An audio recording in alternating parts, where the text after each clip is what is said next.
حضرت ابراہیم علیہ السلام حضرت اسماعیل علیہ السلام کو لے کر کے جب مقام مینا پہ پہنچے تو عرض کی، اے میرے لال، اے میرے بیٹے، اے میرے نور نظر، میں نے ایک خواب دیکھا ہے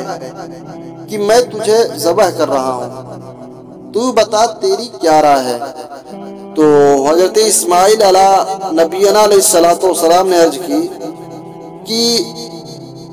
اے ابو جان، آپ اس کام کو کر دیجئے جس کام کو آپ کا حکم ہے کرنے کا، انشاءاللہ آپ مجھے صبر کرنے والوں میں سے پائیں گے۔ اب یہاں پہ ایک بات یہ پائی جا رہی ہے کہ باپ جو ہے بیٹے کو قربان کرنے سے پہلے اس کی رائے لے رہا ہے، تاکہ دنیا یہ نہ کہے کہ حضرت ابراہیم علیہ السلام بغیر پوچھے حضرت اسماعیل علیہ السلام کو ذبح کرنا چاہتے ہیں۔ اب جب باپ یعنی ابراہیم علیہ السلام قربانی کرنے کے لیے تیار ہو گئے اور حضرت اسماعیل علیہ السلام خدا کی راہ میں قربان ہونے کے لیے تیار ہو گئے، اب دونوں جب تیار ہو گئے تو اس کے بعد حضرت اسماعیل علیہ السلام نے عرض کی کہ اے میرے ابو جان، میری کچھ شرطیں ہیں، آپ اسے پورا کر دیجیے گا۔ پہلی یہ ہے کہ آپ میرے ہاتھ اور پاؤں کو باندھ دیجیے، تاکہ جو ہے کہ میرے ہاتھ اور پاؤں کی چھٹپٹاہٹ کی وجہ سے آپ کو تکلیف نہ ہو، اور دوسری یہ ہے کہ آپ اپنی آنکھوں پہ پٹی باندھ لیجئے گا، اس لیے کہ کہیں ایسا نہ ہو کہ آپ کے نظر شفقت میرے گردن پر چھری چلانے سے کہیں آپ کے ہاتھ قاصر نہ ہو جائیں، رک نہ جائیں، اس لیے آپ اپنی آنکھوں پر پٹی باندھ لینا، تاکہ جو ہے کہ آپ کی نظر شفقت سے میرے گردن پر چھری چلنے سے کوئی چیز نہ رک سکے۔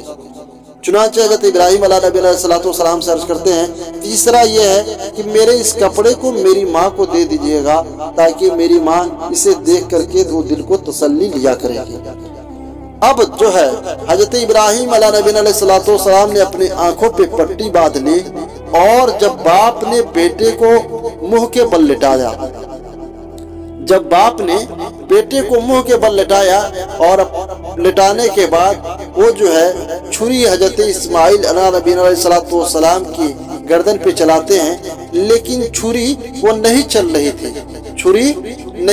تھی، تو حضرت اسماعیل علیہ السلام کے گردن پہ سے وہ چھری حضرت ابراہیم اٹھاتے ہیں اور ایک پتھر پہ مارتے ہیں تو پتھر دو ٹکڑا ہو جاتا ہے۔ عرض کرتے ہیں کہ اے چھری تو اسماعیل کے گردن کو کیوں نہیں کاٹ رہی ہے؟ تو اس وقت جو ہے چھری یہ جواب دیتی ہے کہ اے ابراہیم، جس طریقے سے آگ تجھے نہیں جلا رہی تھی،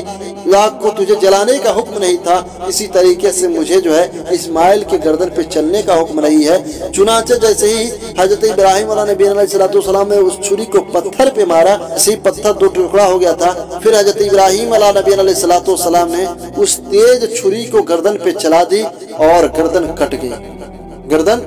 کٹ گئی، خون بہنے لگا۔ حضرت ابراہیم علیہ السلام جو ہے جب آنکھوں سے پٹی کھولے تو کیا دیکھ رہے ہیں کہ بغل میں ان کا بچہ حضرت اسماعیل علیہ السلام مسکرا رہا ہے، اور ذبح ہونے والا جو تھا وہ دمبا تھا۔ جبریل امی جو ہے خدا کے حکم سے جنت سے وہ دمبا لے کر کے آئے تھے۔ کہ ابراہیم، میں خوش ہو گیا، میں راضی ہو گیا تیری اس ادا سے کہ تو نے اس خواب کو کر دکھایا، اور ایسے ہی ہم جو ہے کہ شکر کرنے والوں اور صبر کرنے والوں کو ایسے ہی ہم جو ہے کہ جزا اور بدلہ دیا کرتے ہیں۔